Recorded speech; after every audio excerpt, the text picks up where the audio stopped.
خدا یسوع مسیح کے نام میں آپ سب کو سلام۔ اگر آپ کے پاس بائبل مقدس موجود ہے تو میرے ساتھ کھول لیجئے لوکا کی انجیل چوتھا باب۔ لوکا کی انجیل اس کا چوتھا باب۔ پھر یسوع روح القدس سے بھرا ہوا یردن سے لوٹا اور 40 دن تک روح کی ہدایت سے بیابان میں پھرتا رہا اور ابلیس اسے آزماتا رہا۔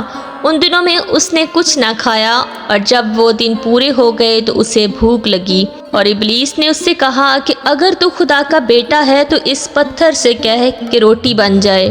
یسوع نے اس کو جواب دیا، لکھا ہے کہ آدمی صرف روٹی ہی سے جیتا نہ رہے گا۔ اور ابلیس نے اسے اونچے پر لے جا کر دنیا کی سب سلطنتیں پل بھر میں دکھائیں، اور اس سے کہا کہ یہ سارا اختیار اور ان کی شان و شوکت میں تجھے دوں گا، کیونکہ یہ میرے سپرد ہے، اور جس کو چاہتا ہوں دیتا ہوں۔ پس اگر تو میرے آگے سجدہ کرے تو یہ سب تیرا ہوگا۔ یسوع نے جواب میں اس سے کہا، لکھا ہے کہ تو خداوند اپنے خدا کو سجدہ کر اور صرف اسی کی عبادت کر۔ اور وہ اسے یروشلم میں لے گیا اور ہیکل کے کنگرے پر کھڑا کر کے اس سے کہا، اگر تو خدا کا بیٹا ہے تو اپنے تئیں یہاں سے نیچے گرا دے، کیونکہ لکھا ہے کہ وہ تیری بابت اپنے فرشتوں کو حکم دے گا کہ تیری حفاظت کریں، اور یہ بھی کہ وہ تجھے ہاتھوں پر اٹھا لیں گے، مبادا تیرے پاؤں کو پتھر سے ٹھیس لگے۔ یسوع نے جواب میں اس سے کہا، فرمایا گیا ہے کہ تو خداوند اپنے خدا کی آزمائش نہ کر۔ جب ابلیس تمام آزمائشیں کر چکا تو کچھ عرصہ کے لیے اس سے جدا ہوا۔ پھر یسوع روح کی قوت سے بھرا ہوا گلیل کو لوٹا، اور ساری گرد و نواح میں اس کی شہرت پھیل گئی، اور وہ ان کے عبادت خانوں میں تعلیم دیتا رہا، اور سب اس کی بڑائی کرتے رہے۔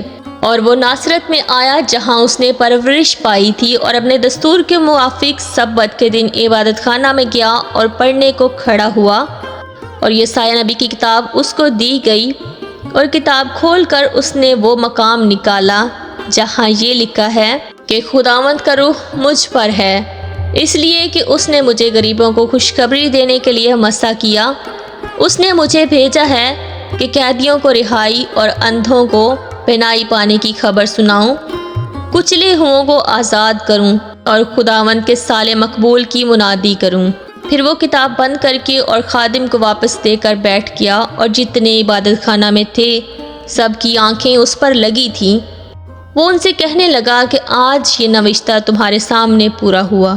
اور سب نے اس پر گواہی دی، اور ان پرفضل باتوں پر جو اس کے منہ سے نکلتی تھیں تعجب کر کے کہنے لگے، کیا یہ یوسف کا بیٹا نہیں؟ اس نے ان سے کہا، تم البتہ یہ مثل مجھ پر کہو گے کہ اے حکیم، اپنے آپ کو تو اچھا کر، جو کچھ ہم نے سنا ہے کہ کفرنہوم میں کیا گیا، یہاں اپنے وطن میں بھی کر۔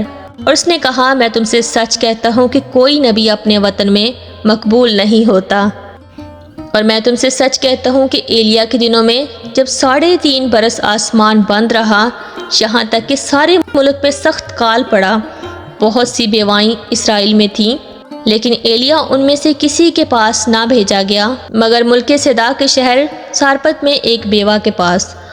اور الیشا نبی کے وقت میں اسرائیل کے درمیان بہت سے کوڑی تھے، لیکن ان میں سے کوئی پاک صاف نہ کیا گیا مگر نعمان سریانی۔ جتنے عبادت خانہ میں تھے ان سب باتوں کو سنتے ہی قہر سے بھر گئے، اور اٹھ کر اس کو شہر سے باہر نکالا اور اس پہاڑی کی چوٹی پر لے گئے جس پر اس کا شہر آباد تھا، تاکہ اسے سر کے بل گرا دیں، مگر وہ ان کے بیچ میں سے نکل کر چلا گیا۔ پھر وہ گلیل کے شہر کفرنہوم کو گیا، اور سبت کے دن انہیں تعلیم دے رہا تھا، اور لوگ اس کی تعلیم سے حیران تھے، کیونکہ اس کا کلام اختیار کے ساتھ تھا۔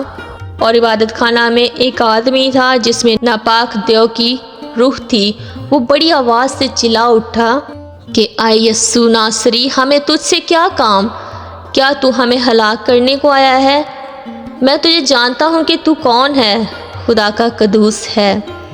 یسوع نے اسے جھڑک کر کہا، چپ رہ، اس میں سے نکل جا۔ اس پر بدروح اسے بیچ میں پٹک کر بغیر ضرر پہنچائے اس میں سے نکل گئی، اور سب حیران ہو کر آپس میں کہنے لگے کہ یہ کیسا کلام ہے، کیونکہ وہ اختیار اور قدرت سے ناپاک روحوں کو حکم دیتا ہے اور وہ نکل جاتی ہیں۔ اور گرد و نواح میں ہر جگہ اس کی دھوم مچ گئی۔ پھر وہ عبادت خانہ سے اٹھ کر شمعون کے گھر میں داخل ہوا اور شمعون کی ساس کو بڑی تپ چڑھی ہوئی تھی اور انہوں نے اس کے لیے اس سے عرض کی۔ وہ کھڑا ہو کر اس کی طرف جھکا اور تپ کو جھڑکا تو اتر گئی اور وہ اسی دم اٹھ کر ان کی خدمت کرنے لگی۔ اور سورج کے ڈوبتے وقت وہ سب لوگ جن کے ہاں طرح طرح کی بیماریوں کے مریض تھے انہیں اس کے پاس لائے اور اس نے ان میں سے ہر ایک پر ہاتھ رکھ کر انہیں اچھا کیا۔ اور بدروہیں بھی چلا کر اور یہ کہہ کر کہ تو خدا کا بیٹا ہے بہتوں میں سے نکل گئیں، اور وہ انہیں جھڑکتا اور بولنے نہ دیتا تھا کیونکہ وہ جانتی تھی کہ یہ مسیح ہے۔ جب دن ہوا تو وہ نکل کر ایک ویران جگہ گیا اور بھیڑ کی بھیڑ اس کو ڈھونڈتی ہوئی اس کے پاس آئی اور اس کو روکنے لگی کہ ہمارے پاس سے نہ جا۔ اس نے ان سے کہا، مجھے اور شہروں میں بھی خدا کی بادشاہی کی خوشخبری سنانا ضرور ہے کیونکہ میں اسی لیے بھیجا گیا ہوں۔ اور وہ گلیل کے عبادت خانوں میں منادی کرتا رہا۔ پاک کلام کا پڑھا اور سنا جانا ہم سب کے لیے باعث برکت ہو، آمین۔ God bless you.